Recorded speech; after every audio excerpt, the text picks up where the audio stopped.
अस्सलाम वालेकुम। दुरूद शरीफ पढ़ लें।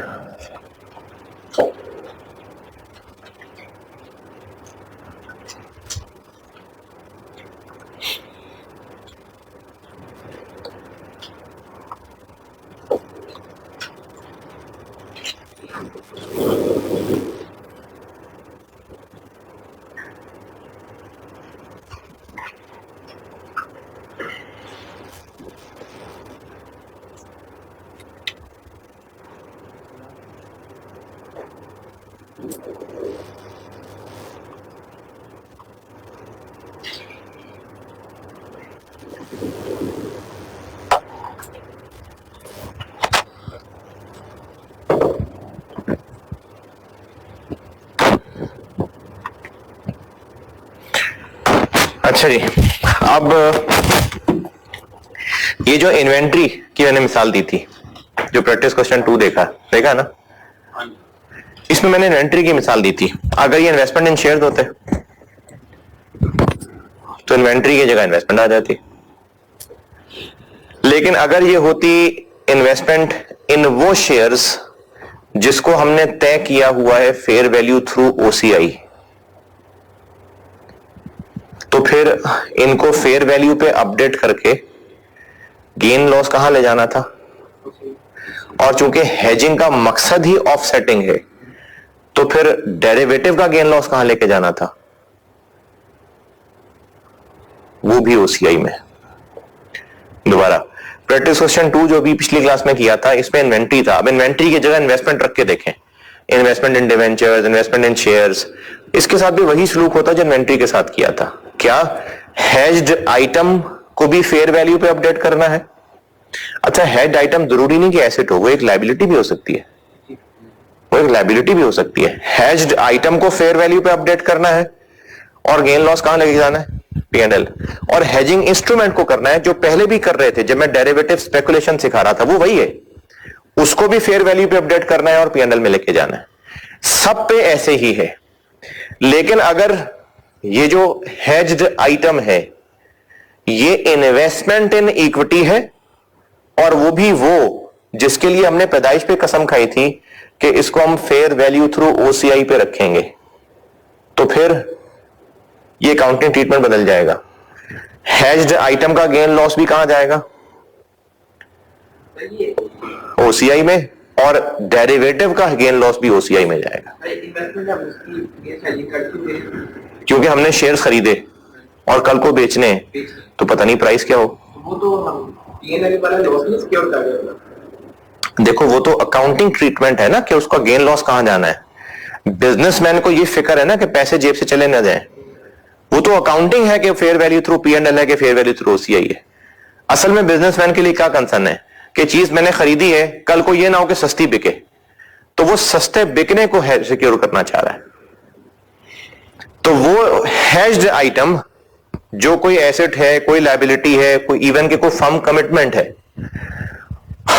फेयर वैल्यू हेजिंग हुई है अगर, तो उसकी अकाउंटिंग ट्रीटमेंट क्या है, हेज्ड आइटम को भी और हेजिंग इंस्ट्रूमेंट को भी फेयर वैल्यू पे अपडेट करते रहना है, और जो गेन लॉस है वो P&L में जाना है। लेकिन अगर ये हेज्ड आइटम इन्वेस्टमेंट इन शेयर्स है और हमने क्या तय किया हुआ है, फेयर वैल्यू थ्रू ओसीआई, तो फिर हेज्ड आइटम भी और हेजिंग इंस्ट्रूमेंट भी फेयर वैल्यू पे अपडेट होगा और गेन लॉस ओसीआई में जाएगा। प्रैक्टिस क्वेश्चन 3 पे आते हैं। प्रैक्टिस क्वेश्चन 3, प्रैक्टिस क्वेश्चन 2 था कि हम इन्वेंट्री खरीद चुके थे, अगर इन्वेंट्री अभी ना खरीदी होती, हमने खरीदने का वादा किया होता, ये हो गई फर्म कमिटमेंट। अभी हमने सिर्फ परचेज ऑर्डर दिया है, हेजिंग से हटके बात कर रहा हूं, तो इसकी एंट्री कर लेते होते हैं? नहीं ना, मतलब ये कोई एसेट नहीं है, खरीदेगा तो इन्वेंट्री डेबिट होगी, अभी वादे की कोई एंट्री नहीं है। लेकिन अगर हम इस वादे को भी हेज कर रहे हैं तो ये फर्म कमिटमेंट नाम का अकाउंट हमारी बुक्स में आ जाएगा, और इसको भी फेयर वैल्यू पे अपडेट करने लग जाएंगे। ये बात दोबारा सुने, अगर हमने गुड्स खरीद ली और हमें डर है कल को फिर वही मसला हो रहा है यार, मोबाइल जो कल हो रहा था। हमने अगर गुड्स खरीद ली हुई हैं और उनकी वैल्यू कम या ज्यादा होने से डर रहे हैं, तो ये वो है जो भी प्रैक्टिस क्वेश्चन 2 किया है। हम इन्वेंट्री हेजिंग, हेज्ड आइटम, इसको अपडेट किया करेंगे। लेकिन अगर अभी इन्वेंट्री खरीदी नहीं है, इन्वेंट्री खरीदने का वादा किया है, तो इस वादे की भी हम पहले अकाउंटिंग करते हैं नहीं। लेकिन अगर हम इस वादे की भी हेजिंग कर रहे हैं, तो अब ये वादा, फर्म कमिटमेंट, ये हेज्ड आइटम बन गई और इस वादे की भी फेयर वैल्यू निकला करेगी। और उस वादे की फेयर वैल्यू निकलेगी तो जाहिर है उसको डेबिट क्रेडिट करना पड़ेगा, तो वो वादा डेबिट क्रेडिट हो जाएगा। प्रैक्टिस क्वेश्चन 3 देख लें और उसका सोल्यूशन भी देख लें। जी जी जी, डिफरेंस पे, डिफरेंस पे।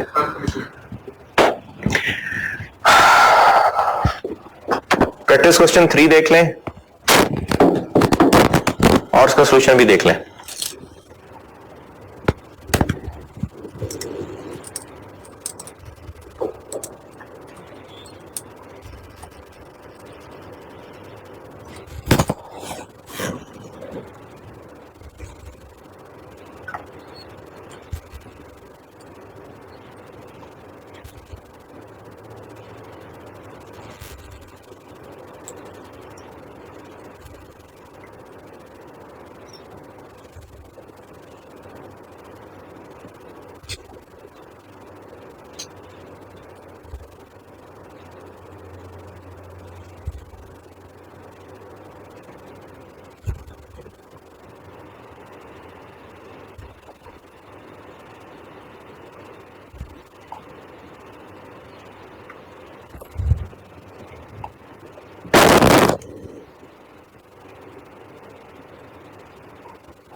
हाँ जी,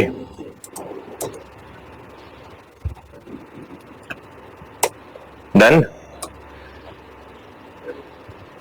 डन के नहीं समझाऊं या समझ आ गया? सब और भी दे देता हूं। हमने मशीन खरीदी नहीं है। अगर मशीन खरीद ली होती बल्कि मशीन की नहीं मिसाल सही, इन्वेंट्री, अगर इन्वेंट्री खरीद ली होती तो प्रैक्टिस क्वेश्चन 2 बन जाता कि हमें उसकी कल को वैल्यू चेंज होने से डर लग रहा है क्योंकि कल को हमने बेचनी है। तो इन्वेंट्री खरीदी होती लेट से 15 मिलियन की, तो 15 million inventory debit cash credit, फिर उस इन्वेंट्री को हम फेयर वैल्यू पे अपडेट किया करते और जो चेंज आया करता इन्वेंट्री और डेबिट कर देते। पहले इन्वेंट्री डेबिट की होती, कैश क्रेडिट किया होता लेट से 15 मिलियन, फिर ईयर एंड पे इसमें 2 मिलियन का इजाफा हो जाता तो हम इन्वेंट्री और डेबिट कर देते। ये प्रैक्टिस क्वेश्चन 2 में किया था। अब हमने इन्वेंट्री खरीदी नहीं है, जब खरीदी नहीं है तो ये नहीं हुआ, लेकिन वादा कर चुके हैं।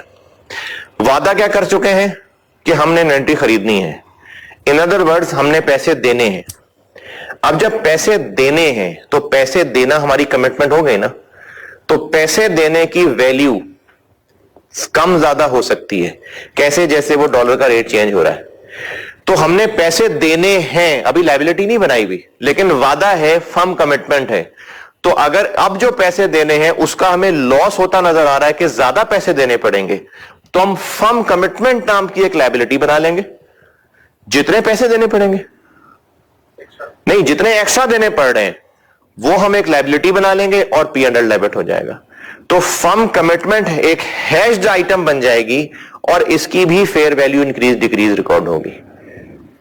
तो अब हर डॉलर रेट चेंज होने से हमें नजर आ रहा है कि 9 मिलियन ज्यादा देना पड़ेगा, तो उस 9 मिलियन ज्यादा देना पड़ेगा को फर्म कमिटमेंट नाम की लायबिलिटी बनाई और पी अंडर डेबिट कर दिया। फेयर वैल्यू हेज नोट्स में अब बता दिया हुआ है सारा, एक नजर गुजार के देख लें ताकि कुछ पूछना है तो।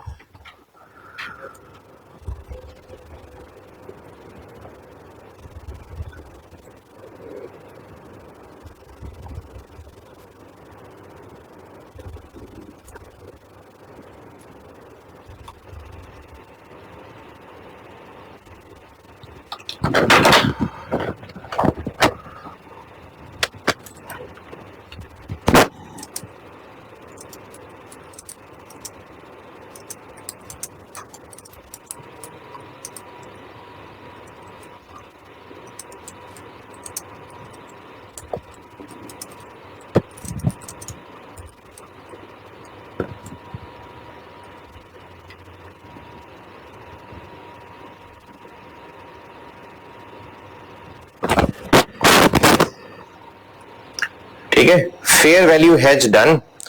और अब आप आइए क्वेश्चन नंबर, बल्कि हाँ नोट्स पे वापस आए, एक चीज देख लें। फेयर वैल्यू हेज में जहां फेयर वैल्यू हेज बताया हुआ मैंने, उसमें एक ब्रैकेट में मिसाल लिखी हुई है।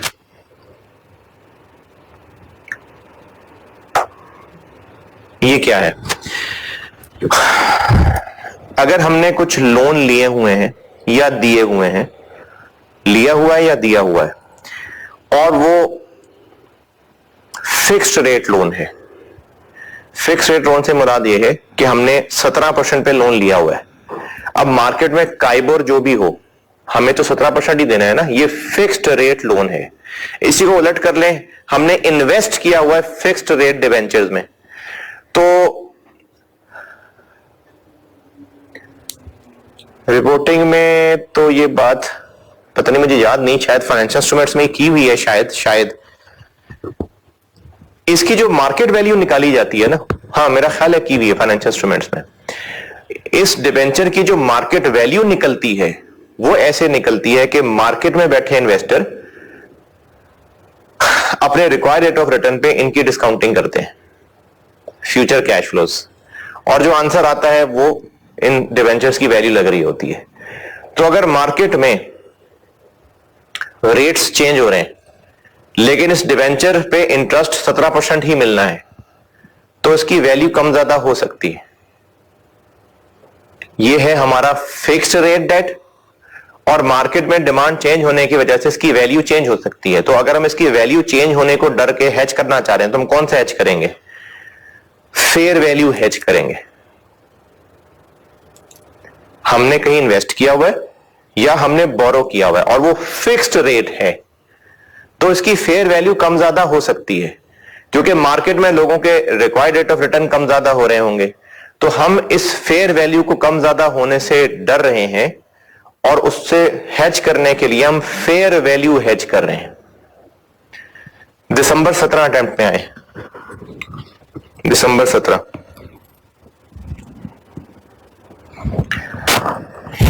दिसंबर 17 क्वेश्चन नंबर 5, नहीं क्वेश्चन नंबर, एक मिनट, जून 17, सॉरी जून 17 क्वेश्चन नंबर 5।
हाँ जी, पढ़ के समझ कुछ नहीं आया होगा क्योंकि इसमें स्वैप की ट्रांजेक्शन बताई हुई है और स्वैप मैंने आपको सिखाना है।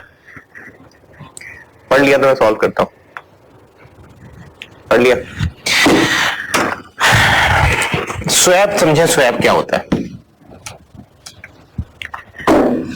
स्वैप ये होता है कि एक कंपनी है जिसने 12 मिलियन बोरो किया हुआ है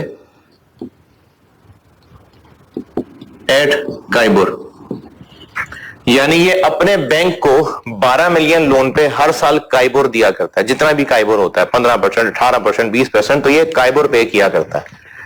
एक कंपनी बी है, इत्तेफाक से उसने भी 12 मिलियन लोन लिया हुआ है और इसने लोन लिया हुआ है 12% पे।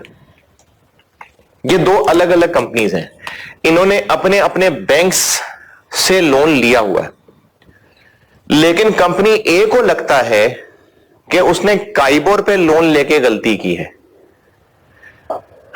काइबोर ये फ्लोटिंग है, यानी काइबोर चेंज होता जाएगा तो लोन चेंज होता जाएगा, इंटरेस्ट चेंज होता जाएगा, सॉरी। इसको लगता है कि उसने काइबोर पे लोन लेके गलती कर ली है, कल को रेट्स ने बढ़ जाना है, इसको फिक्स्ड रेट लेना चाहिए था। कंपनी बी को लगता है कि उसने लोन लेके गलती की है 12%, इसको लगता है कल को रेट्स ने गिर जाना है, इसको लगता है कि इसको वेरिएबल रेट लेना चाहिए था। तो दोनों अपने अपने फैसले पे पछता रहे हैं। दोनों के पास एक हल तो यह है कि ये अपने अपने बैंक्स के पास वापस जाएं और उनसे कहें जी मुझे ये चेंज करके दें। ये अपने बैंक के पास जाए, कहे मुझे ना फिक्स्ड रेट लोन दें आप। ये बैंक के पास वापस जाए, कहे जी मुझे वेरिएबल चाहिए, लेकिन इसमें खर्चा पड़ेगा, लोन्स कैंसिल होंगे, फिर दोबारा से होंगे, रीस्केजुलिंग होगी, खर्चा पड़ेगा। इन दोनों की मुलाकात करा दी एक और पार्टी ने, नॉर्मली वो भी एक बैंक होता है, और इनको अकल मत ये दी कि तुमने 12 मिलियन पे लोन लिया तो हुआ ही है, जाके वापस करोगे, फिर नया एग्रीमेंट करोगे, टाइम लगेगा, खर्चा पड़ेगा। तुम काइबोर नहीं देना चाहते, तुम फिक्स देना चाहते हो ना। इसको कहा कि तुमने लोन तो लिया ही हुआ है, तुम्हें यही मसला ना कि हर साल तुम्हें फिक्स देना पड़ रहा है, तुम काइबोर देना चाहते हो, तो तुम दोनों आपस में एक दूसरे से टैप कर लो। अब होगा क्या कि दोनों अपने अपने बैंक्स को जो जो इन्होंने बोरो किया है उस हिसाब से दिया करेंगे इंटरेस्ट। ए क्या दिया करेगा, बी क्या दिया करेगा। हाँ, अपने बैंक्स को ये वैसे ही रहेंगे जैसे पहले थे, लेकिन आपस में एक दूसरे के साथ स्वैप इस तरह करेंगे कि ए बी को 12 दिया करेगा। अच्छा, 12 क्या दिया करेगा, ये तो मैं प्लस माइनस लिखा हूं रेट को, असल में क्या होगा, 12 मिलियन पे 12% लगा के जो आंसर आएगा उतने रुपए देगा, लेकिन मैं बोलने में इस तरह से कर रहा हूं कि 12% देगा, और 20 को काइबोर दिया करेगा। जो भी हुआ, ये दोनों आपस में स्वैप कर रहे हैं, और इसकी वो जो बैंक बीच में पड़ा था उसको कुछ फीस भी दी जा सकती है। वो फीस वन टाइम भी हो सकती है, हमेशा की भी हो सकती है। अगर कोई फीस है अगर, तो ये दोनों कुछ फीस भी दे रहे होंगे, अगर कोई है तो। अब इस स्वैप का एंड रिजल्ट क्या निकला कि अल्टीमेटली इसकी जेब से 12 जा रहा है और अल्टीमेटली इसकी जेब से काइबोर जा रहा है। ये स्वैप है, स्वैप। इन्होंने अपने अपने बैंक्स के साथ जो एग्री किया है वो वैसे ही चलाएंगे, आपस में एक दूसरे से स्विच कर लेंगे। जैसे अगर मुझे मेरी कंपनी की तरफ से सिटी मिली हुई है और मेरे दोस्त को उसकी कंपनी की तरफ से टोयोटा मिली हुई है, तो हम कहते हैं यार तुम सिटी ले लो, मैं टोयोटा ले लेता हूं। अपनी कंपनी को नहीं बताया, हम दोस्तों ने वैसे ही गाड़ी एक दूसरे से बदल ली। ये स्वैप है। इस सवाल में क्या हुआ, इस सवाल में यह हुआ कि पीटीएल ने 900 मिलियन का फाइनेंस टीएफसी इशू किया और 900 मिलियन रुपया रेज किया, और हर क्वार्टर के एंड पे क्या करना है, 8% पे किया करना है। 8% तो पर एनम है, हर क्वार्टर के एंड पे 2% पे किया करना है। ठीक है, ये है ओरिजिनल। लेकिन इनको ये लगा कि इन्होंने गलती कर ली, कल को रेट्स ने गिर जाना है, इनको वेरिएबल लोन लेना चाहिए था। Considering the expected decline in interest rate, PTL जिसको लग रहा है कि कल को रेट्स ने गिरना है, उसने स्वैप एग्रीमेंट किया। कोई पार्टी ढूंढी होगी, किसी ब्रोकर ने इनको कोई पार्टी अरेंज करा के दी, और तय क्या हुआ, अच्छा पीटीएल ओरिजिनली अपने लोन पे क्या पे कर रहा है, फिक्स्ड या फ्लोटिंग? ओरिजिनली पहला पैराग्राफ फिक्स्ड, और ये इंटरेस्टेड किस में है? फ्लोटिंग में ना। पीटीएल ओरिजिनली अपने लोन पे क्या पे कर रहा है, फिक्स्ड या फ्लोटिंग? फिक्स्ड, मतलब 8%, तो वो 8% ही है, तो वो फिक्स्ड पे कर रहा है। लेकिन उसकी ख्वाहिश है कि फ्लोटिंग होता तो बेहतर था, तो अब वो क्या करेगा, स्वैप करेगा ताकि फ्लोटिंग पे आ जाए। जो इस मिसाल में कंपनी बी है ना, वो पीटीएल है कि उसने असल में लोन लिया हुआ है फिक्स्ड पे, लेकिन वो इंटरेस्टेड है कि फ्लोटिंग ज्यादा बेहतर है, तो उसने किसी पार्टी से ये अरेंज किया, और अरेंज ये किया कि मैं तुमसे इतना रिसीव किया करूंगा और तुम्हें इतना दे दिया करूंगा। पीटीएल ने एग्री किया, the swap agreement would allow PTL to receive 6.5% ये रिसीव कर लिया करेगा, और उसके बदले जो पे किया करेगा वो उस वक्त का काइबर हुआ करेगा। ये दूसरे पैराग्राफ में लिखा हुआ है। दूसरे पैराग्राफ को पढ़ के देखिए, ये अंग्रेजी समझ आ रही है?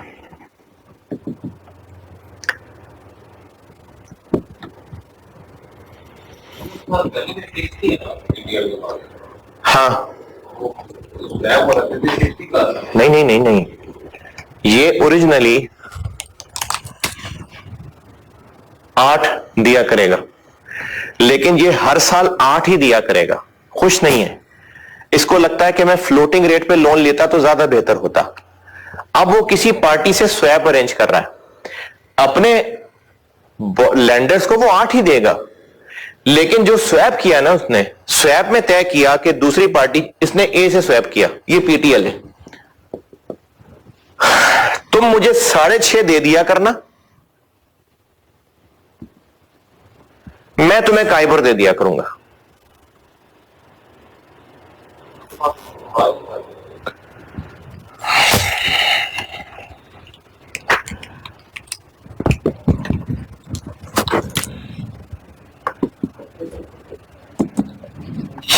इसका मतलब ये समझ नहीं आया, दोबारा समझे? नहीं आया समझ। इसके पास काइबर नहीं था, कहां से दे दिया इसने? काइबर भी पड़ी हुई चीज नहीं है जो वो उठा के दे रहा है।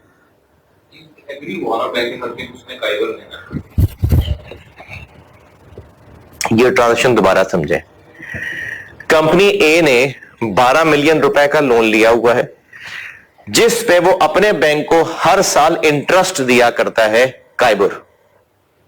काइबर एक कराची इंटरबैंक ऑफर रेट होता है, ये पीरियोडिकली रिवाइज हो रहा होता है। अगर 2016 में ये रेट 13% है, तो 2016 में वो अपने बैंक को 13% साल का इंटरेस्ट देगा।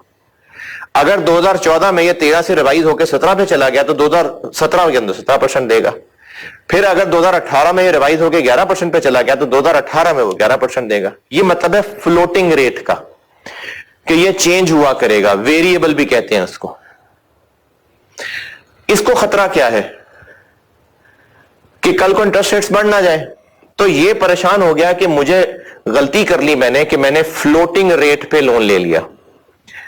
कंपनी बी को लगता है कि उन्होंने फिक्स्ड रेट पे लोन लेके गलती की है। अच्छा, इन्होंने अपने बैंक से 12% पे लोन लिया है, हर साल कितना इंटरेस्ट देंगे? ये मार्केट में जो मर्जी रेट्स होते रहे, ये कितना देंगे? ये फिक्स्ड है। इसको लगता है कि इसको फ्लोटिंग रेट लोन लेना चाहिए था, लेकिन चूंकि दोनों अपने अपने बैंक से लोन ले चुके, अब ये फंस चुके हैं। इनको किसी ने मशवरा दिया कि तुम अपने बैंक से जाके फड्डे मत करो, आपस में स्वैप कर लो। अब वो स्वैप क्या है? बैंक ए अपने बैंक को, लेट्स से ये फॉर द ईयर ये 14% था, तो बैंक ए, कंपनी ए अपने बैंक को कितना पे करेगा? 14%।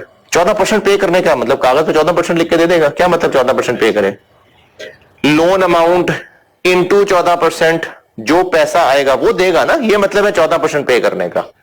तो ये अपने बैंक को 14% देगा, ये अपने बैंक को 12% देगा। लेकिन चूंकि ये आपस में स्वैप कर रहे हैं, तो ए बी से कहता है कि मैं तुम्हें 12 दे देता हूं। क्या मतलब 12 दे देता हूं? अमाउंट का 12% लेके जो पैसे तुम्हें दे देता हूं, इसका आउट, इसका इनफ्लो हो गया। बी कहता है कि मैं तुम्हें काइबर दे देता हूं, क्या मतलब काइबोर दे देता हूं, जो उस वक्त काइबोर चल रहा है वो लोन अमाउंट पे मल्टीप्लाई होगा, जो आंसर आएगा उतने रुपए दे देगा। तो इसका आउट, इसका इन। अब इसका अगर आप नेट रिजल्ट देखें तो इसके पास से 12 गया, 12 आया, काइबोर गया, तो इसका नेट रिजल्ट पड़ा कि इसको अल्टीमेटली काइबोर देना पड़ रहा है ना, जबकि इसको, तो ये ओरिजिनली फ्लोटिंग रेट पे था, लेकिन स्वैप के बाद एंड ये फिक्स्ड पोजीशन पे कर गया। ये ओरिजिनली फिक्स्ड पे था, लेकिन स्वैप के बाद अल्टीमेटली ये फ्लोटिंग पे शिफ्ट हो गया। ये होता है स्वैप। अब ठीक है, अब आते हैं पीटीएल पे। पीटीएल ने लोन लिया हुआ था जिसपे वो 8% दिया करता था, लेकिन ये खुश नहीं है, इसको लगता है कि फ्लोटिंग ज्यादा बेहतर है। इसने किसी पार्टी से स्वैप अरेंज किया और ये कहा कि ये उस पार्टी से 6.5 लिया करेगा और बदले में इसको काइबोर दिया करेगा।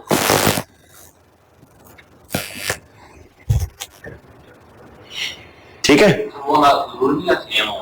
नहीं, सेम होना जरूरी नहीं है, बस एक फिक्स्ड परसेंटेज अमाउंट जो भी बनती है वो लेगा और फ्लोटिंग के बराबर जो अमाउंट बनती है वो दिया करेगा। ये इन्होंने स्वैप एग्री कर लिया। ठीक है, ये दूसरे पैराग्राफ में कहानी लिखी हुई है।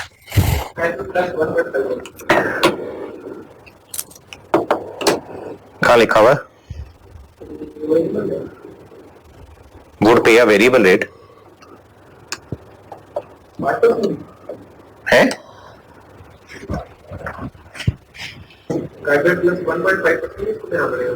नहीं, कोई वेरिएबल रेट काइबोर दिया करेगा वो।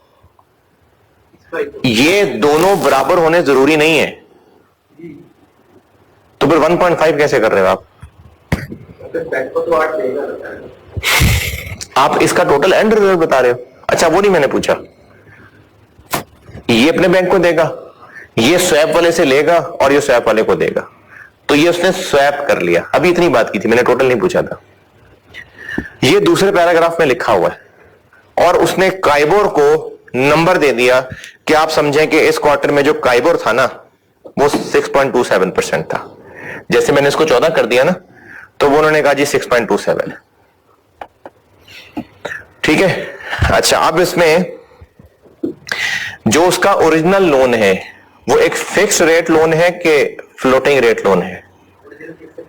तो जब एक फिक्स्ड रेट लोन को हेज कर रहे होते हैं तो वो फेयर वैल्यू हेज होता है।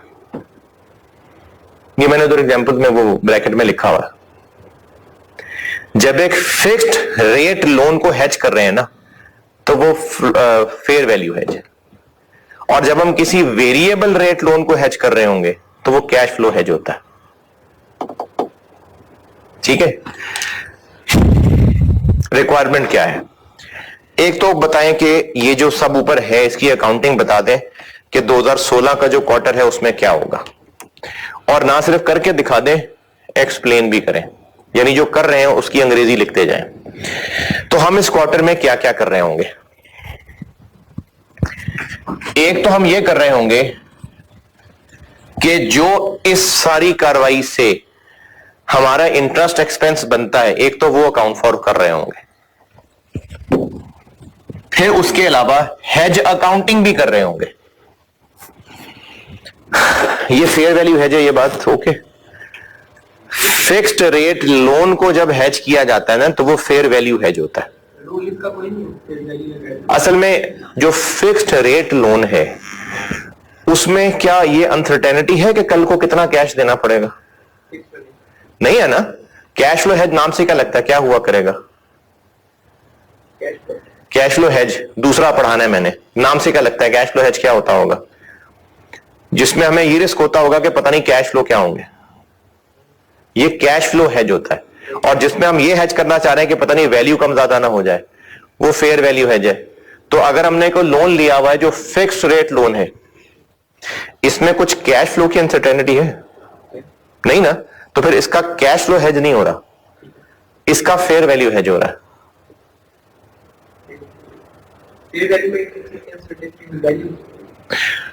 हाँ, अब हमने ये इन्वेस्ट किया हुआ है या बोरो किया हुआ है, तो इसकी फेयर वैल्यू कम ज्यादा हो सकती है, क्योंकि हमने तो हर साल 12 ही देना है, लेकिन कभी मार्केट में रेट्स बढ़ रहे होंगे, कभी कम हो रहे होंगे, तो इन्वेस्टर जब इन डिवेंचर्स की मार्केट वैल्यू निकालेगा तो वो कम ज्यादा हो रही होगी, तो वैल्यू में कमी बेशी आ जाएगी ना। इसमें कैश लेकिन वो पीरियोडिक कैश होगा। इसमें हमारा जो कैश है, क्या उसमें कुछ रिस्क है कि पता नहीं क्या होगा? नहीं है ना। तो कैश फ्लो हेज वहां होता है जहां पर हमें पता नहीं कि कल को कैश फ्लो क्या होगा, तो इसमें कैश फ्लो की अनसर्टेनिटी है, तो इसलिए इसका कैश फ्लो हेज नहीं है। फिक्स्ड रेट लोन का अगर हम हेज कर रहे हैं तो वो यकीनन उसकी वैल्यू के रिस्क को हेज कर रहे हैं। आप ये लोन है ना, इसको इन्वेस्टमेंट पॉइंट ऑफ व्यू से सोचो कि हमने किसी कंपनी के डिवेंचर में इन्वेस्ट किया हुआ है, हमें कल को 12% मिलना ही मिलना है, इसमें कोई रिस्क वाली बात है? तो हम इसमें क्या हेज करना चाह रहे हैं कि इस डिवेंचर की वैल्यू कहीं गिर ना जाए। हमारा एसेट है, अगर हम नहीं भी बेचना चाह रहे और भाई फाइनेंशियल इंस्ट्रूमेंट्स को फेयर वैल्यू पे रखते हैं ना। फाइनेंशियल एसेट है, फाइनेंशियल एसेट फेयर वैल्यू पे मेजर होता है, हो सकता है अमोर्टाइज्ड कॉस्ट पे हो, नहीं तो फेयर वैल्यू पे भी होता है। तो हमें ये रिस्क है ना कि फेयर वैल्यू कम हो जाएगी तो हमें नुकसान उठाना पड़ेगा बुक्स में, बैलेंस शीट डाउन हो जाएगी, बुक्स का नुकसान भी हेज करेंगे। और ये भी हो सकता है कि क्या पता कल को बेचना हो, तो भी वैल्यू ही चेंज होने से डर रहे हैं ना, या कल को जो इंटरेस्ट मिलना है उस पर भी रिस्क है। हम वैल्यू चेंज होने से डर रहे हैं ना, कैश तो नहीं ना डर रहे, कैश तो पता है 12% मिलना है, तो इसकी जो हेजिंग हो रही होगी वो फेयर वैल्यू हेज होगा। तो फिक्स्ड रेट लोन का, चाहे वो लोन हो चाहे इन्वेस्टमेंट हो, उसका हेज फेयर वैल्यू हेज होता है। तो हमने इस टीएफसी का जो हेज करना है स्वैप के जरिए, ये स्वैप हेजिंग कर रहे हैं हम, ये जो स्वैप है ना ये हम हेजिंग कर रहे हैं। तो स्वैप का इस्तेमाल हो रहा है हेजिंग के लिए, और ये एक फेयर वैल्यू हेज है। एक्सप्लेन करने को कहा है, तो एक तो चूंकि फेयर वैल्यू हेज है तो हमने हेज अकाउंटिंग करनी होगी, और दूसरा ये जो कुछ है इसकी भी एंट्रीज तो होंगी ना। तो पहले तो देखते हैं इंटरेस्ट की कैलकुलेशन क्या है।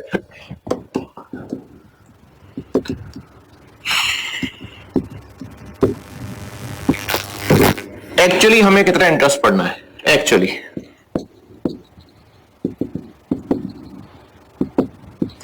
900 मिलियन का 8%, 3/12,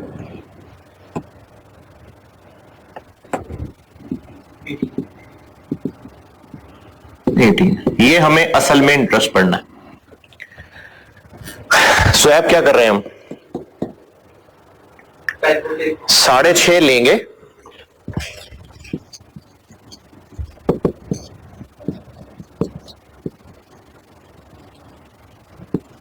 $900 मिलियन का 6.5%, 3/12, 14.625।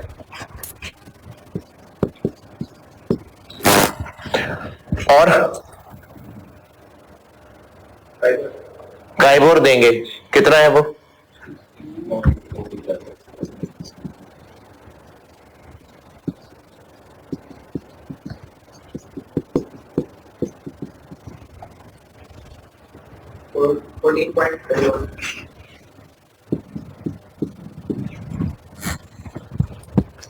और इसके अलावा वो ब्रोकरेज की कमीशन है। अच्छा, वो जो ब्रोकरेज की कमीशन है वो तो स्वैप लेने की ट्रांजैक्शन कॉस्ट है ना, स्वैप लेने की ट्रांजैक्शन कॉस्ट। तो एक तो वो ट्रांजैक्शन कॉस्ट फॉरेन एक्सपेंस बन जाएगी, derivative transaction cost foreign expense बन गई।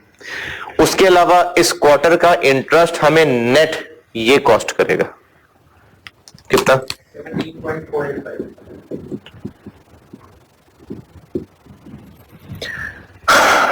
दोबारा ट्रांजैक्शन कॉस्ट एक्सपेंस बनेगी, बन गई। ये एक फेयर वैल्यू हेजिंग कर रहे हैं हम, क्यों? और जो इंटरेस्ट की शक्ल बनेगी वो ये बनेगी। अब आते हैं फेयर वैल्यू हेज में क्या करना है। हेज्ड आइटम यानी लोन, इसको भी फेयर वैल्यू पे अपडेट करना है, और हेजिंग इंस्ट्रूमेंट यानी स्वैप, इसको भी फेयर वैल्यू पे अपडेट करना है। और ये दिया हुआ है, स्वैप की फेयर वैल्यू कितनी दी हुई है? दी हुई है?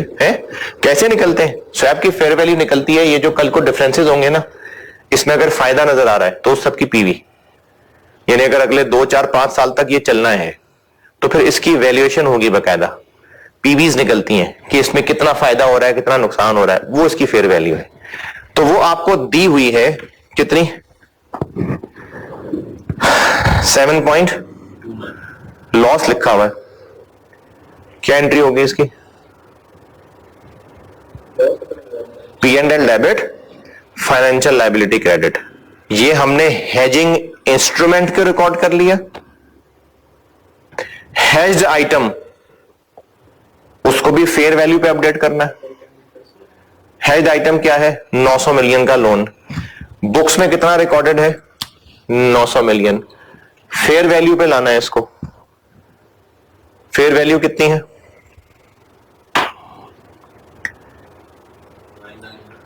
वो तो एक की है ना, टोटल कितनी है?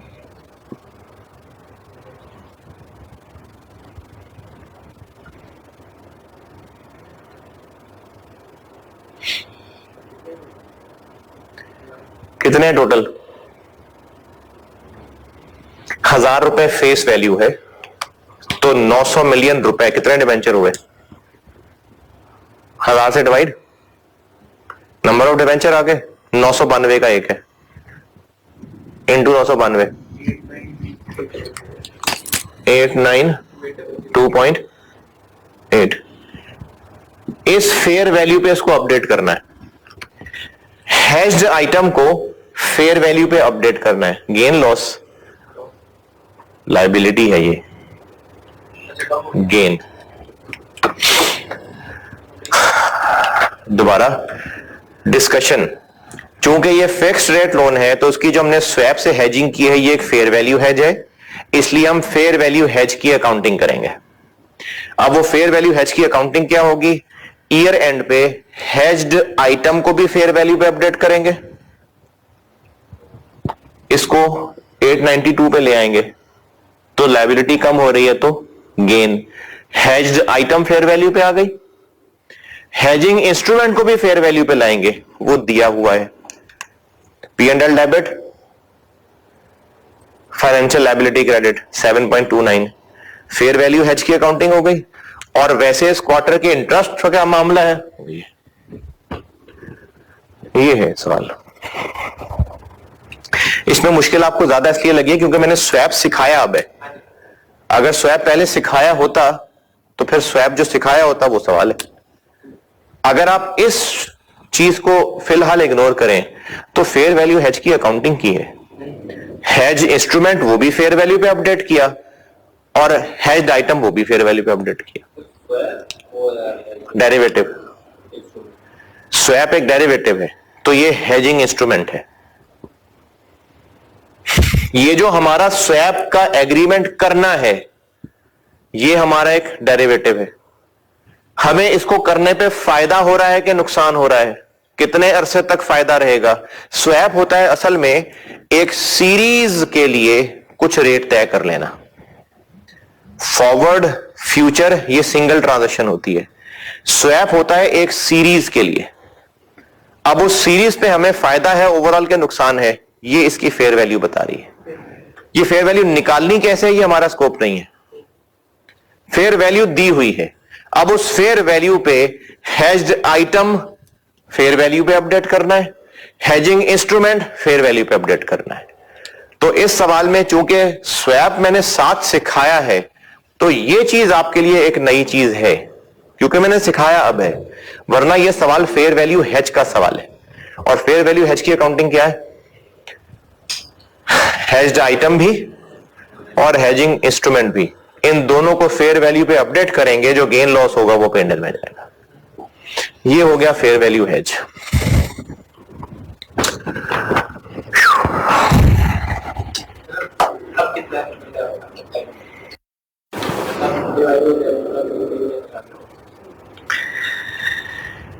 हाय हाय, ये जो है ना कैश फ्लो हेज, इसका एक सवाल करा रहा हूं, हो सकता है आपको इस सवाल से समझ आ जाए। और हो सकता है 15 मिनट में सवाल हो जाए। लेकिन अगर सवाल से नहीं समझ आई तो फिर मुझे एक और सवाल कराना पड़ेगा, और आपको नहीं, इसको क्योंकि आप तो रिलेटेड पार्ट नहीं। आप कहेंगे समझ आ गई, उसको समझ आएगी तो चला जाऊंगा लेकिन ये बताऊंगा नहीं। तो हो सकता है 15 मिनट में बात खत्म हो जाए, हो सकता है ज्यादा टाइम लग जाए, सवाल तो 15 मिनट में खत्म हो सकता है। अब समझाने में जैसे ये ज्यादा टाइम लगा समझाने में, तो आधे घंटे का मार्जिन तो रखो। आखिरी लिमिट क्या है जाने की? तो बस 10 बजे उठ के चले जाना। नहीं, 10 बजे अकेले जाने की लिमिट नहीं है। अकेले चले गए तो फोन कर के आपको वो तो एक क्लास खत्म हो तो फिर 10 फिर हम छोड़ेगा। अच्छा, नहीं तो वो छोड़ के वापस आ जाएगा। चलो वो अगर चला भी जाएगा, आप दोनों भी चले जाओगे, तो मैं तो रिकॉर्डिंग कराऊंगा ही ना, क्योंकि मैंने तो पूरा करना है। चले कैश फ्लो हेज पे आते हैं। कैश फ्लो हेज में ना मैं आपको सवाल के साथ साथ समझाता हूं, क्योंकि बगैर सवाल के इसको समझना मुश्किल है, तो मैं सवाल के साथ साथ समझाता हूं। आप पढ़ लीजिए प्रैक्टिस क्वेश्चन 5, प्रैक्टिस क्वेश्चन 5 पढ़ लें। ये मैं सॉल्व करता जाता हूं और समझाता जाता हूं।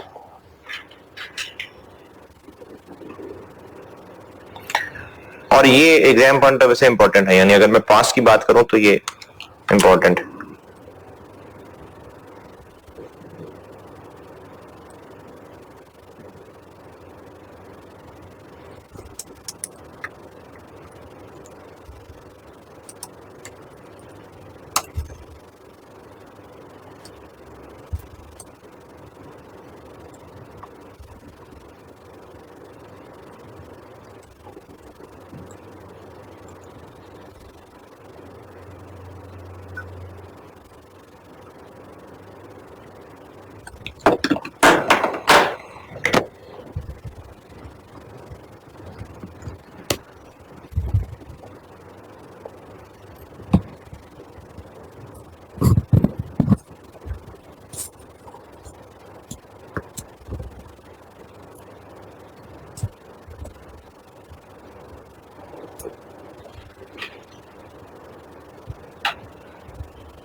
हाँ जी,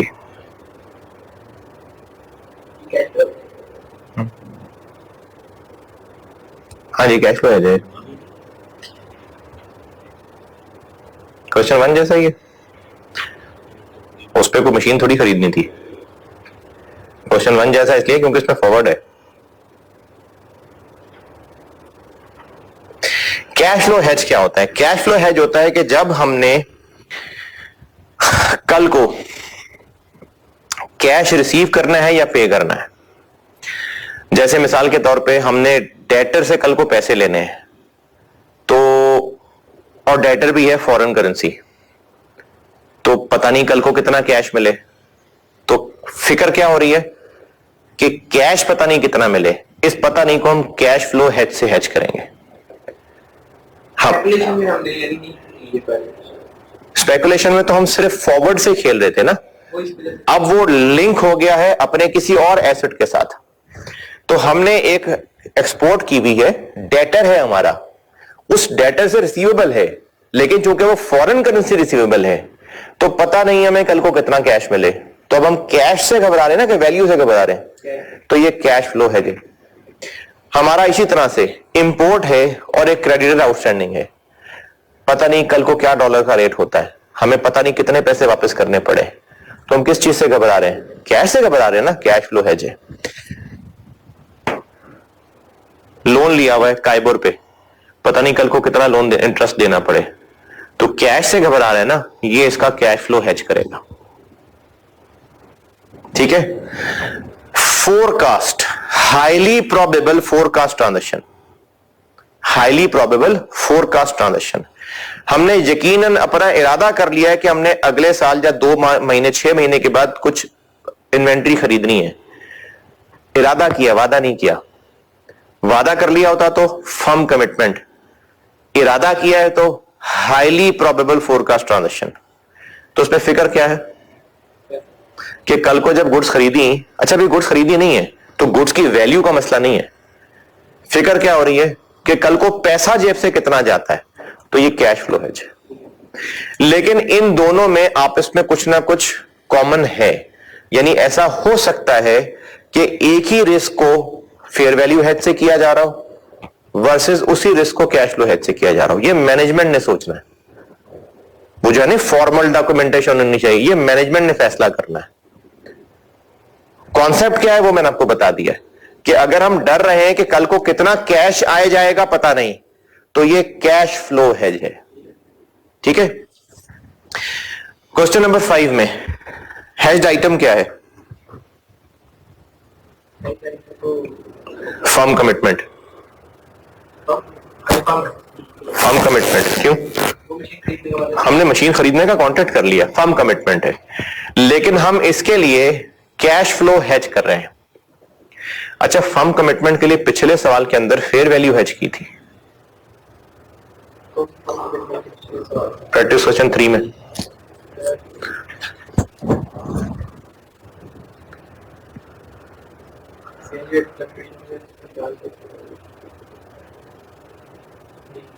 उसमें फेयर वैल्यू हेज था, अब फिर फर्म कमिटमेंट है लेकिन अब कैश फ्लो हेज है।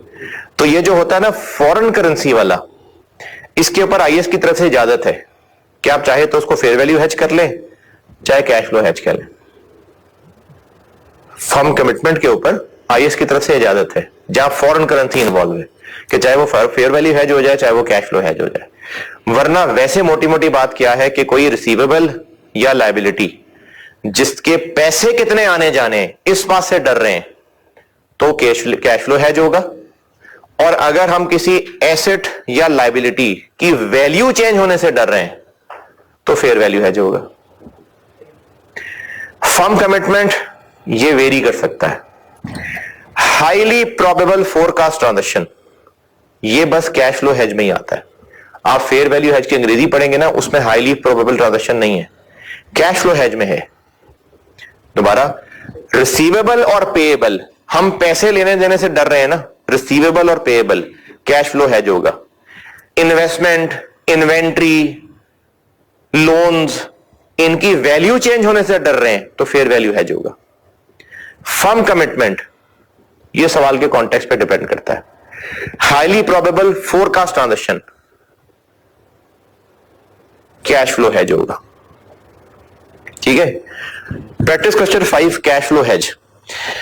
अगर तो अच्छी तरह याद है घंटा डेढ़ पुरानी बात तो फिर तो मैं आगे चलता हूं, नहीं तो क्वेश्चन 1 का पार्ट ए एक नजर फिर मार लें उस पर। प्रैक्टिस क्वेश्चन 1 का पार्ट ए एक नजर फिर मार लें कि फॉरवर्ड के लिए हमने क्या क्या कैलकुलेशंस की थी। फॉरवर्ड रेट को अगले फॉरवर्ड रेट से कंपेयर किया था, फिर फाइनली आके उसको स्पॉट से कंपेयर किया था। गेन आ रहा था तो फाइनेंशियल एसेट P&L, लॉस था तो P&L debit, financial liability credit. ठीक है, वो जो वहां पढ़ा दिया था बस अब वो बीच में मिक्स हो रहा है। फेयर वैल्यू हेज में और कैश फ्लो हेज में एक मेन फर्क यह है कि फेयर वैल्यू हेज में हेजिंग इंस्ट्रूमेंट भी और हेज्ड आइटम भी फेयर वैल्यू पे अपडेट हो रही थी। कैश फ्लो हेज में सिर्फ और सिर्फ हेजिंग इंस्ट्रूमेंट फेयर वैल्यू पे अपडेट होगा, हेज्ड आइटम नहीं। ठीक है। फेयर वैल्यू हेज में हेज्ड आइटम भी और हेजिंग इंस्ट्रूमेंट भी, ये दोनों फेयर वैल्यू पे अपडेट हो रहे थे। कैश फ्लो हेज में हेज्ड आइटम को फेयर वैल्यू पे अपडेट नहीं करना, सिर्फ हेजिंग इंस्ट्रूमेंट को करना है। ठीक है।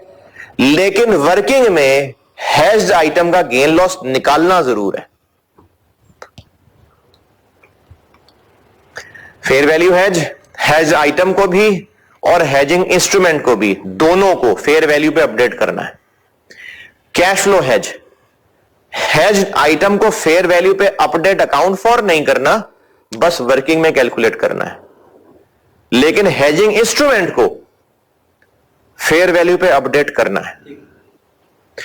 इसमें टेक्निकल बात यह होती है कि जो फेयर वैल्यू पे अपडेट करना है किसको, उसका डेबिट क्रेडिट पीएनएल में जाना है कि ओसीआई में जाना है, ये एक टेक्निकल बात है। समझ आ रहा है कि नहीं आ रहा? Fair value hedge, hedge item भी हेजिंग इंस्ट्रूमेंट भी दोनों फेयर वैल्यू पे अपडेट होंगे, दोनों अकाउंट फॉर होंगे और उनका गेन पीएनएल में जाएगा, अनलेस के वो फेयर वैल्यू थ्रू ओसीआई वाला ना हो। लेकिन कैश फ्लो हेज में हेज्ड आइटम पे fair value gain loss calculate करेंगे सिर्फ वर्किंग की हद तक। फेयर वैल्यू अपडेट करेंगे हेजिंग इंस्ट्रूमेंट को और देखना होगा कि उसमें से कितना पीएनएल में जाना है, कितना ओसीआई में जाना है। ठीक है, करो सवाल। एग्रीमेंट कब किया?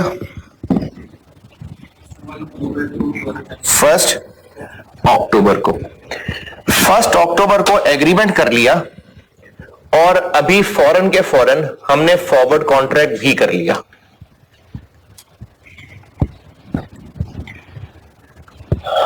अगर ये फेयर वैल्यू हेज होता तो फिर हमने फर्म कमिटमेंट को भी फेयर वैल्यू पे अपडेट करना होता, कैश फ्लो में नहीं करना।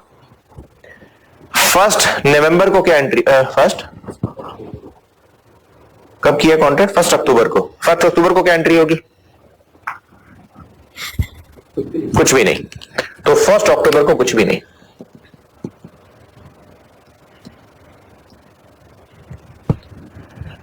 अब कहां है?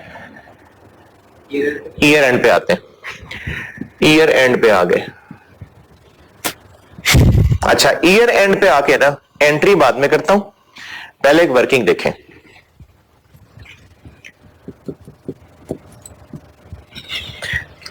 हेज्ड आइटम को भी और हेजिंग इंस्ट्रूमेंट को भी वर्किंग की हद तक फेयर वैल्यू गेन लॉस निकालना जरूर है। हेजिंग इंस्ट्रूमेंट पे गेन हुआ है कि लॉस हुआ? हेजिंग इंस्ट्रूमेंट क्या है? फॉरवर्ड, फॉरवर्ड ना। तो इस फॉरवर्ड पे गेन हुआ है कि लॉस हुआ है? हमने फॉरवर्ड क्या किया हुआ था कि स्टर्लिंग उससे खरीदेंगे कि बेचेंगे? खरीदेंगे। हमने स्टर्लिंग खरीदने का वादा किया हुआ है 200 रुपए पे, जबकि 31 दिसंबर पे आके फॉरवर्ड रेट 214 पे चला गया। फायदे में रहे नुकसान में? हमने 200 पे खरीदने का वादा किया ना, रेट बढ़ के 214 हो गया हुआ है, तो हम फायदे में रहे ना। तो हमें फेयर वैल्यू गेन हुआ है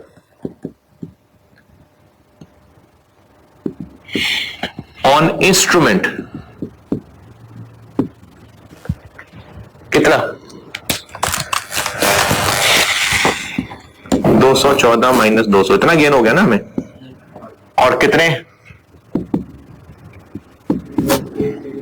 ये कितना हुआ जी? 112। हेज्ड आइटम को भी फेयर वैल्यू पे अपडेट करना है? करना नहीं है, लेकिन उसका गेन लॉस निकाल के देखना है। अगर आज ही हम कैश पे मशीनरी खरीद लेते तो हमें एक स्टर्लिंग कितने रुपए का पड़ता? 180। आज किसको कह रहे थे? 1 अक्टूबर को। हम अगर 1 अक्टूबर को ही खरीद लेते तो 180 रुपए का एक स्टर्लिंग होता ना। 3 महीने गुजार दिए हमने, नहीं खरीदी मशीन, स्टर्लिंग 190 का हो गया। हमें इस 3 महीने गुजरने की वजह से अपने फर्म कमिटमेंट के ऊपर फायदा के नुकसान? नुकसान हो गया। कितना नुकसान हुआ?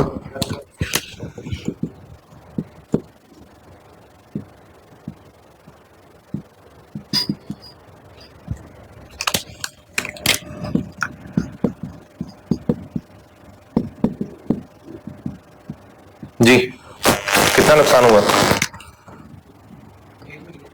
80।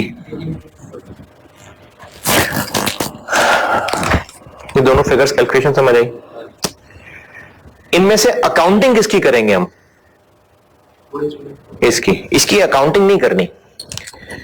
इन दोनों में से जो लोअर है, लोअर, हम उतनी अमाउंट से एक cash flow hedge reserve create करेंगे।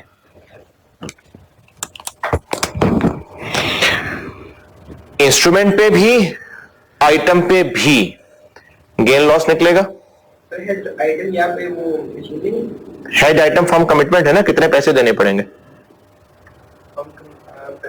देखो, हम एक परचेज ऑर्डर दे चुके, कॉन्ट्रैक्ट कर चुके, तो ये फर्म कमिटमेंट हो गई ना। मशीन तो भी है ही नहीं, मशीन तो भी नहीं है, फर्म कमिटमेंट है इसमें। तो वो जो फर्म कमिटमेंट है वो हमारे पैसे देने की एक जिम्मेदारी बन गई। टाइम गुजारते चले जा रहे हैं, पैसे ज्यादा देने पड़ेंगे, तो नुकसान हो रहा है ना। अकाउंटिंग इसकी करनी है, लेकिन कैलकुलेट दोनों की है। इन दोनों में से जो लोअर है उस नाम से कैश फ्लो हेज रिजर्व के नाम से एक रिजर्व बनेगा। किस अमाउंट से? इनमें से लोअर। अब आते हैं एंट्री पे। एंट्री किसकी करनी है? एंट्री इसकी करनी है। गेन है, लॉस है?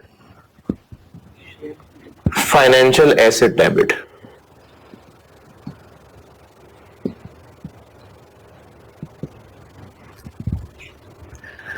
गेन है तो P&L क्रेडिट करते, इस हद तक OCI में क्रेडिट जाएगा, बाकी है तो P&L में जाएगा। और OCI अकाउंट का नाम ये है, लेकिन साथ OCI जरूर लिखना। कितना? और जो इससे ऊपर है वो P&L में है।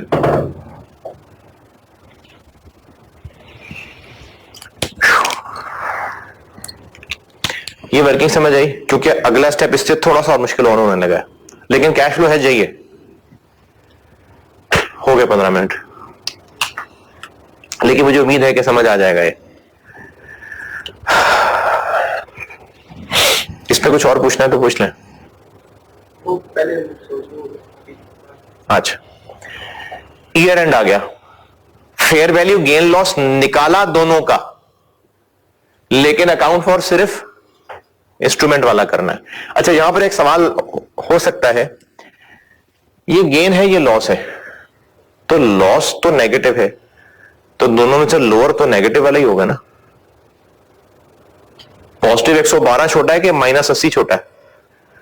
-80 छोटा है। -112 छोटा है कि पॉजिटिव 80 छोटा है? तो हमने ये कंपैरिजन प्लस माइनस हटा के करना है। हमने इनमें से लोअर इन एब्सोल्यूट टर्म्स देखना है। ये अंग्रेजी लिखी हुई है, इन दोनों में से लोअर एब्सोल्यूट टर्म्स में देखना है, प्लस माइनस भूल के। एक बार ये वर्किंग कर ली, एंट्री किसकी करनी है? इंस्ट्रूमेंट वाले की। ये इस हद तक OCI में, बाकी P&L में। अब फाइनली 30 सितंबर का दिन आ गया। 30 सितंबर पे हम अपनी वर्किंग फिर से अपडेट करेंगे, जैसे पहले भी कर रहे थे। 30 सितंबर पे आते हैं।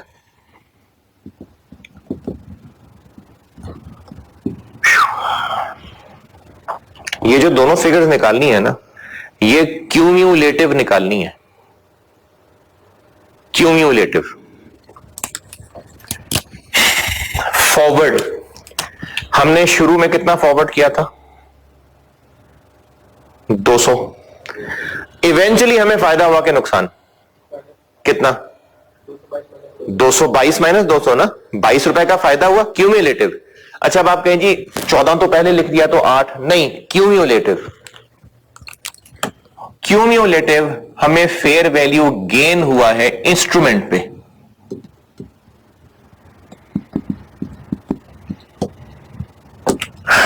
222 माइनस 200 इंटू 8 मिलियन 176। क्यूम्युलेटिव। अगर 1 अक्टूबर को ही खरीद बैठे होते तो कितने पैसे जेब से जाते? आखिरकार कितने गए? 222। तो हमें नुकसान हुआ, फायदा हुआ?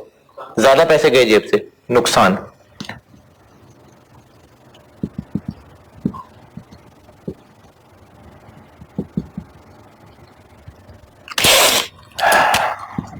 $222 माइनस 180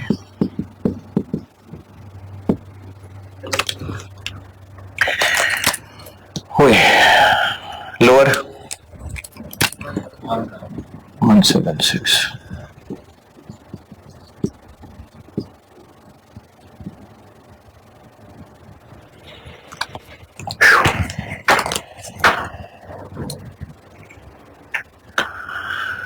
यहां तक भी ठीक है।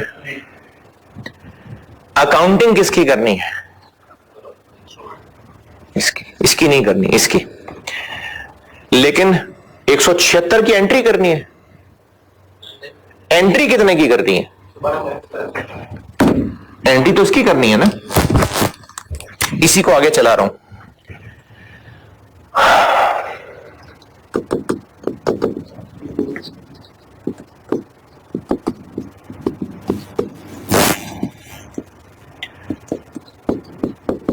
कितना? और ये बात हमने एंट्री करते हुए देखनी थी कि कितना ओसीआई में जाना है। तो मैं एंट्री पे आ रहा हूं। एंट्री इतने से करनी है चेंज। ओसीआई में कितना लेके जाना है? क्या ख्याल है? ओसीआई की लिमिट कैसे देखो?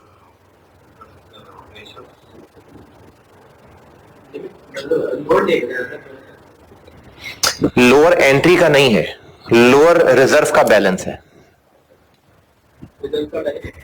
ये रिजर्व का बैलेंस है जो इन दोनों में से लोअर है। बैलेंस का फैसला हो गया। अब में से मैंने कितना ओसीआई में क्रेडिट करना है? इनका डिफरेंस। एंट्री तो डिफरेंस की करनी है ना। तो मैं ओसीआई में कितना लेके जाऊं?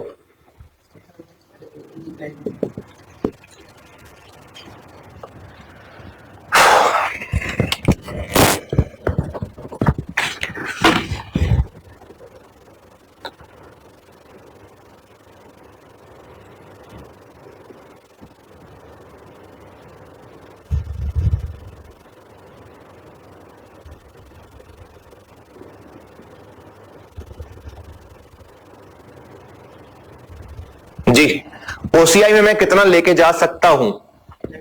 96।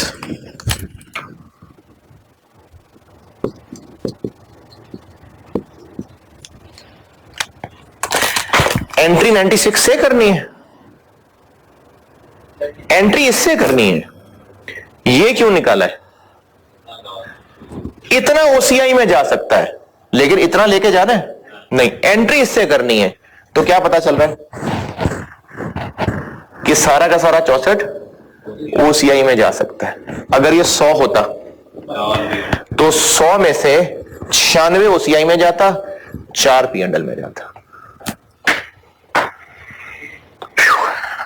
तो 30 सितंबर पे फाइनेंशियल एसेट मजीद डेबिट 64 और सारा का सारा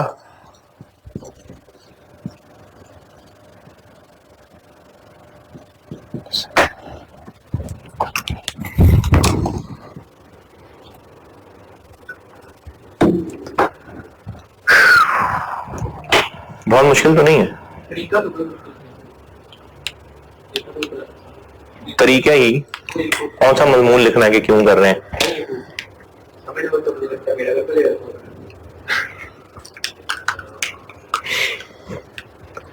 तरीका हैंडल हो रहा है, तरीका आना चाहिए।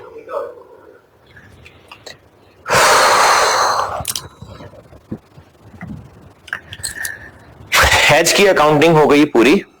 अब 30 सितंबर को मशीन ले आते हैं। 30 सितंबर को जब मशीन लाएंगे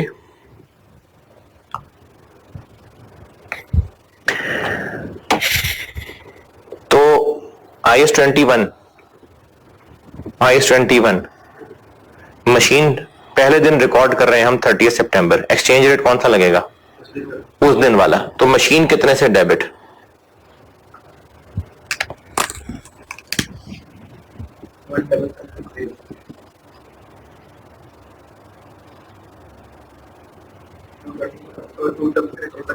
IS-21 हमने मशीन खरीदी तो उस दिन वाला रेट लगेगा 222 लगेगा। 177 मैंने 80 कर दिए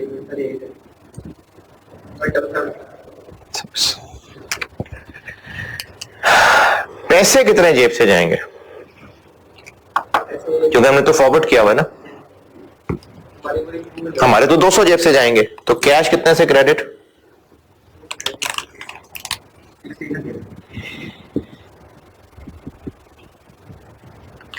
1600। एंट्री तो आउट हो गई। ये हमने इसीलिए संभाल के रखा हुआ था। कितना बना? ये वही 176 का फर्क है।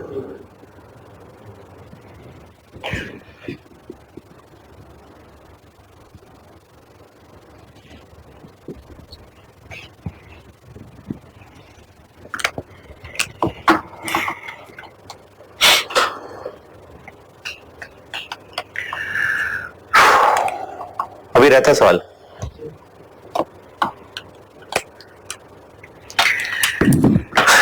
ये जो OCI बनाया था ये सारी जिंदगी ऐसा नहीं रहना था। इसने अल्टीमेटली P&L में आना था। अगर इस एंट्री में PPE की बजाय PPE यानी नॉन फाइनेंशियल एसेट इसकी जगह कुछ और होता तो उस कुछ और ने जब जब जितना जितना P&L को हिट करना होता, OCI में कितना रखा हुआ हमने?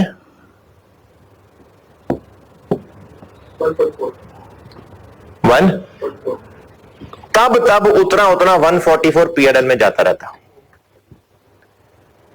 नहीं यार 144 नहीं है।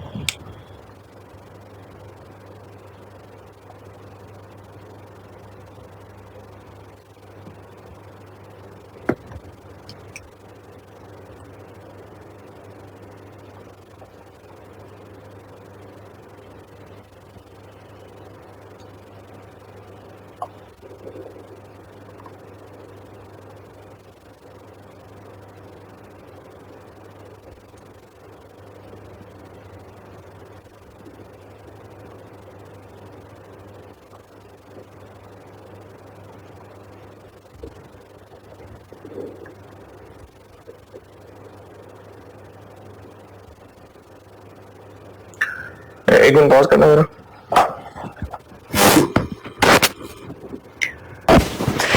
अच्छा एक ना वो सॉरी एक एंट्री में गलती हो गई। वो मेरे पास लिंक गलत लगा हुआ था। इस एंट्री में गलती हो गई मुझसे, ये वाली। इस एंट्री को दोबारा समझें। ईयर एंड पे गेन निकाला इंस्ट्रूमेंट पे, गेन निकाला आइटम पे। रिजर्व पे कितना रखना है? इन दोनों में से लोअर। अच्छा ये रिजर्व हमने रखना है, मेंटेन है ये रिजर्व। फिर सेटलमेंट डेट पे आए, फिर से इंस्ट्रूमेंट पे और आइटम पे गेन निकाला। रिजर्व में कितना रखना है? इनमें से लोअर। ये दोनों वर्किंग हो गई। अब इसको एंट्री बनाते हैं। हमने फाइनेंशियल एसेट किसका डेबिट क्रेडिट करना है? किसके लिए? इंस्ट्रूमेंट के लिए। इंस्ट्रूमेंट में क्या इंक्रीज डिक्रीज आ रही है? ठीक है, गेन आ रहा है ना, तो फाइनेंशियल एसेट डेबिट होगा 64। ठीक है, हमने रिजर्व, ये बाकायदा रिजर्व है जो मेंटेन करना है, इतना पहले क्रेडिट कर दिया था ना। अब हमने इस क्रेडिट बैलेंस को यहां तक बढ़ाना है, यानी ये रिजर्व की अमाउंट है, ये सिर्फ लिमिट नहीं है, ये रिजर्व की अमाउंट है। मुझसे यहां पर एक गलती हो गई थी। हमने रिजर्व को कितना बढ़ाना है, और ये रिजर्व अकाउंट है, यानी हमने इसको बढ़ा के यहां तक पहुंचाना है, तो एंट्री करनी है ना फिर। तो ओसीआई में कितनी एंट्री करनी है, ये एंट्री टैली हो जाएगी। अब जो डिफरेंस है कितना, ये भी पी एंड एल में जाएगा।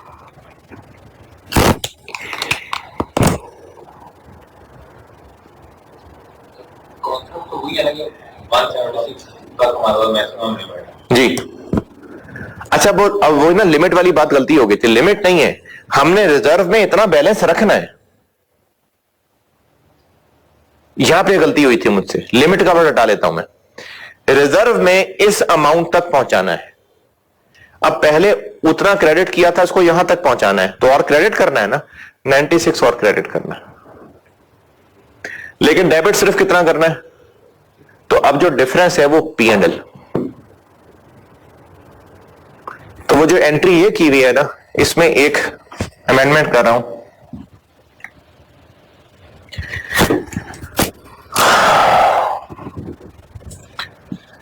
सितंबर 20 फाइनेंशियल एसेट कितना debit, 64। Cash flow reserve OCI कितना क्रेडिट, 96। एंट्री टैली नहीं है ना, 32 यहां लाना पड़ेगा।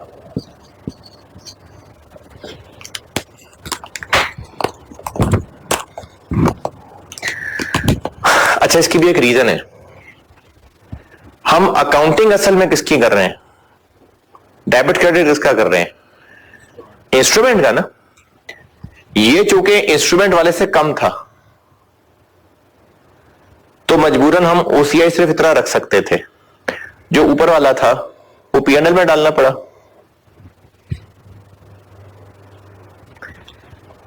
अब हमने रिजर्व में कितना रखना है, हम अकाउंटिंग भी इसी की कर रहे हैं ना, हम इतना रिजर्व रख सकते हैं ना। तो वो जो फालतू था पीएनएल में डाला था, वो अब देखें रिवर्स हो गया। देखें, हमने अकाउंटिंग इसकी करनी है, यानी डेबिट तो ये चलना है, मजबूरी है कि क्रेडिट क्या ओसीआई कर सकते हैं या नहीं। तो यहां पर अब हमें क्रेडिट ओसीआई करना चाहिए था, लेकिन हम नहीं कर सकते थे, तो ओसीआई में सिर्फ इतना क्रेडिट किया, बाकी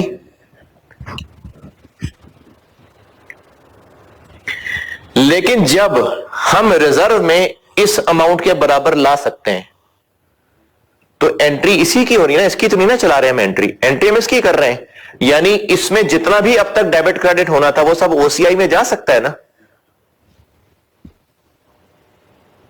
तो वो जो पहले ओसीआई में नहीं जा सका था, वो अब चला जाएगा।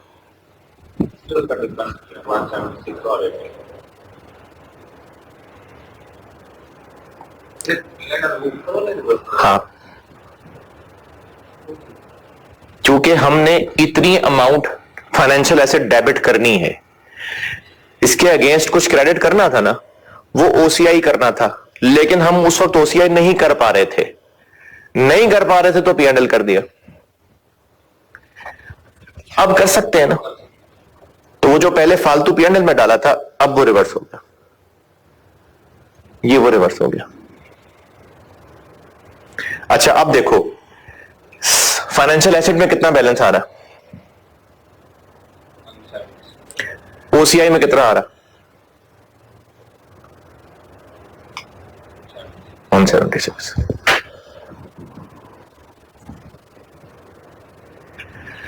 हमने एंट्री इसकी करनी है जो इंस्ट्रूमेंट वाला है, एज लॉन्ग एज ये इससे ज्यादा नहीं है,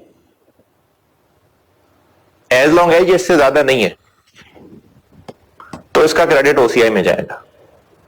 लेकिन चूंकि यहां पर इससे ज्यादा हो गया था, तो पीएनएल में डालना पड़ा। अब चूंकि वो वापस औकात में आ गया, तो अब ओसीआई में जा सकता है ना, तो वो जो पिछला पीएनएल में डालना पड़ा था वो रिवर्स कर दिया ताकि ओसीआई पूरा हो जाए।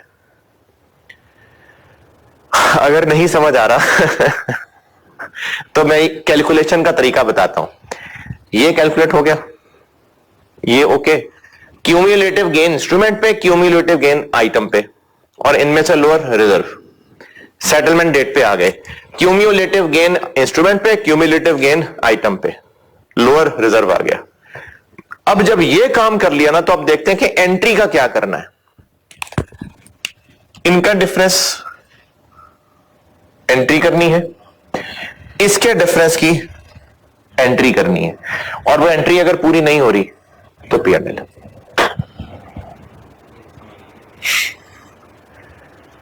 ठीक है। अच्छा, अब इसमें IS की वर्डिंग क्या है वो पढ़ के देखें, मेरा ख्याल है अब समझ आएगी बात। अभी आखिरी एंट्री रहती है, करता हूं। आप आए पेज 3 के एंड पे,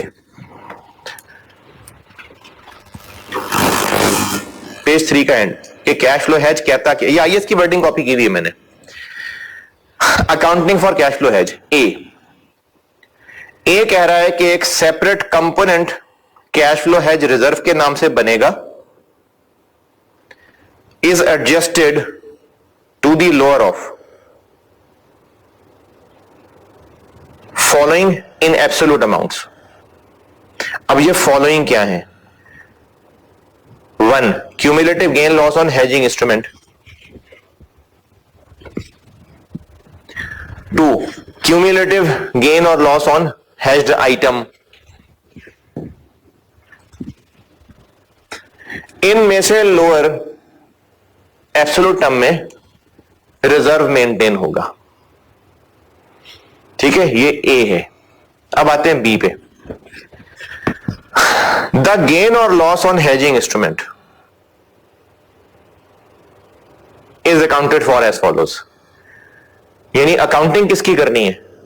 जो इंस्ट्रूमेंट में गेन लॉस है, यानी 112 की अकाउंटिंग करनी है, 64 की अकाउंटिंग करनी है। ये भी ठीक है। अब ये कैसे करनी है? डेबिट हो गया, अब इसका क्रेडिट क्या करना है? Number 1, the portion of the gain that is determined to be an effective hedge. अच्छा, अब इस इफेक्टिव हेज को आगे एक्सप्लेन किया हुआ है ब्रैकेट में।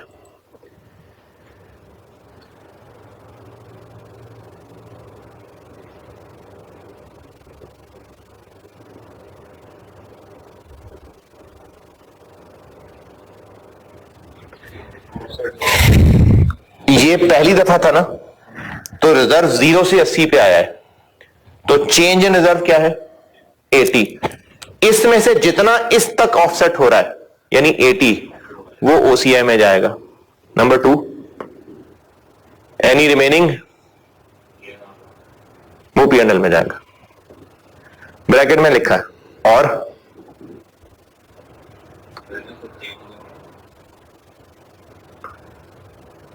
और एनी बैलेंस जो जरूरी है इस 80 को 176 तक लाने के लिए, 32 जरूरी था, वो भी P&L में जाएगा।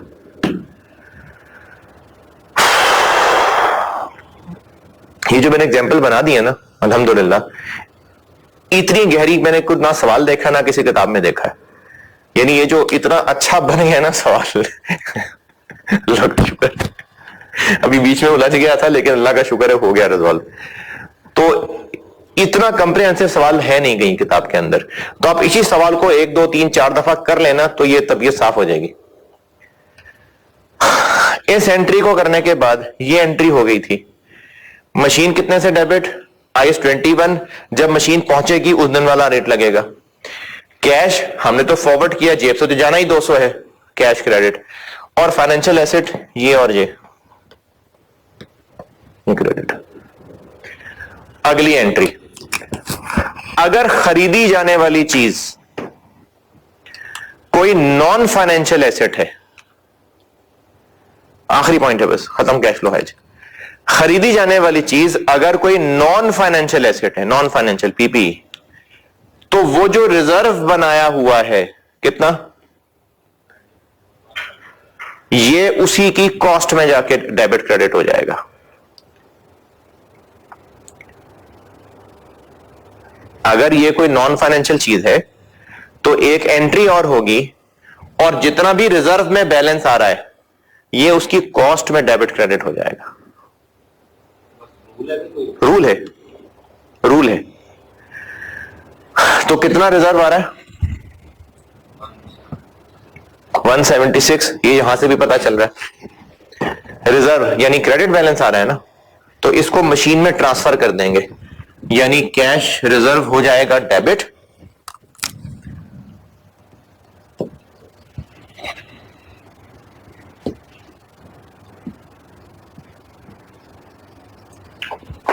$176 और मशीन हो जाएगी क्रेडिट।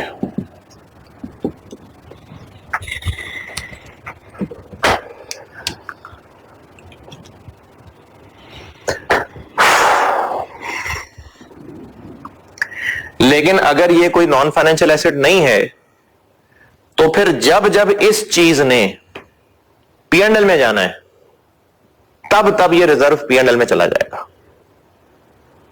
फिर से अभी तो ये मशीन डेबिट हुई है ना, तो इसको मशीन में नेट कर दिया। लेकिन अगर ये हमने कोई मटेरियल मंगवाया होता, मशीन मंगवाई है ना, अगर कोई रॉ मटेरियल मंगवाया होता और वो प्रोडक्शन में यूज हो जाता, तो वो पीएनएल में चला जाता ना। पीएनएल में गया ना, तो ये भी उसके पीछे पीएनएल में चला जाता। अगर ये 2 साल में टूट के जाएगा, तो ये भी 2 साल में टूट के पीएनएल में जाएगा। मकसद है उसके पीछे पीएनएल में जाना। इसको कॉस्ट में क्रेडिट कर देने से क्या फायदा हुआ? अब कॉस्ट कम आएगी, डेप्रिसिएशन थोड़ी थोड़ी जाएगी, है ना। तो वो जो ओसीआई था वो आस्ता आस्ता पीएनएल में जाना शुरू हो गया। कैसे? कम डेप्रिसिएशन की शक्ल में।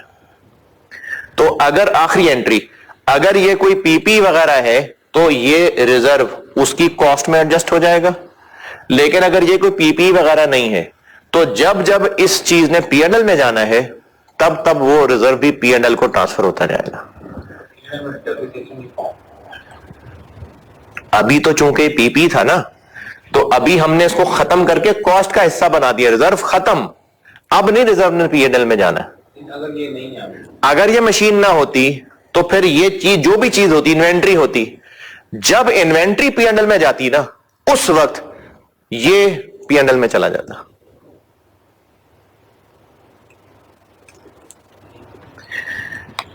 ये पॉइंट नंबर सी में लिखा हुआ है।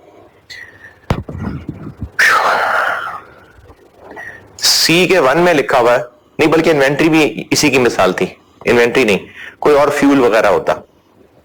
ये जो सी लिखा हुआ है ना नीचे, इसका 1 वो है जो मैंने अभी किया है, 2 वो है जो मैंने ज़बानी बोला है, और उस 2 के लिए मैंने प्रैक्टिस क्वेश्चन 4 बनाया हुआ है।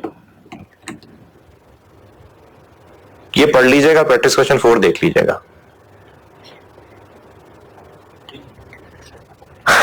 ये एंट्री क्या की आखिरी मैंने, चूंकि ये एक नॉन फाइनेंशियल एसेट था, तो जो रिजर्व में बैलेंस आ रहा था वो इसी की कॉस्ट में एडजस्ट कर दिया। आखिरी एंट्री 31 दिसंबर ईयर एंड आ गया, डेप्रिसिएशन की एंट्री क्या होगी?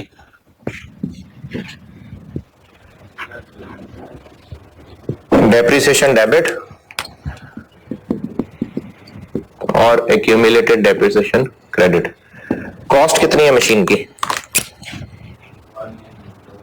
776 माइनस 176, ये माइनस हो गया ना। 10 साल इंटू 3 महीने,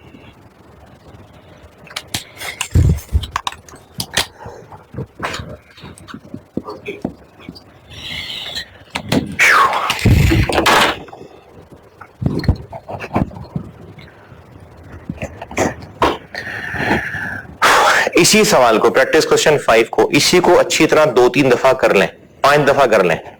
कैश फ्लो हेज है ये जो पास में टेस्ट हुआ हुआ वो आपको बता देता हूं, जो इससे पिछले कुछ पेपर हैं, जैसे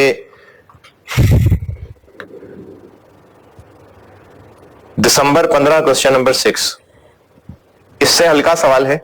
उसकी वर्किंग थोड़ी सी डिफरेंट तरीके से की हुई, लेकिन आप ऐसे ही वर्किंग कर लेना। तो वो इसी के ऊपर बना हुआ है, मशीन खरीदने पे बना हुआ है। दिसंबर 15 क्वेश्चन नंबर 6, ये होमवर्क कर लेना।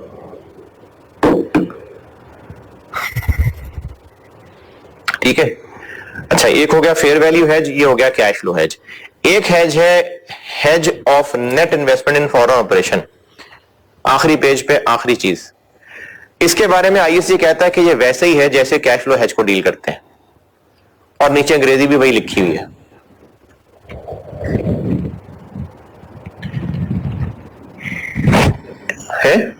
क्वेश्चन में मतलब इसका क्वेश्चन मुश्किल है क्योंकि इसका न्यूमेरिकल कोई सवाल भी नहीं है, कोई एग्जाम्पल भी नहीं है कहीं, और इसके ऊपर एक इफ्रिक भी बना हुआ है, इफ्रिक 16।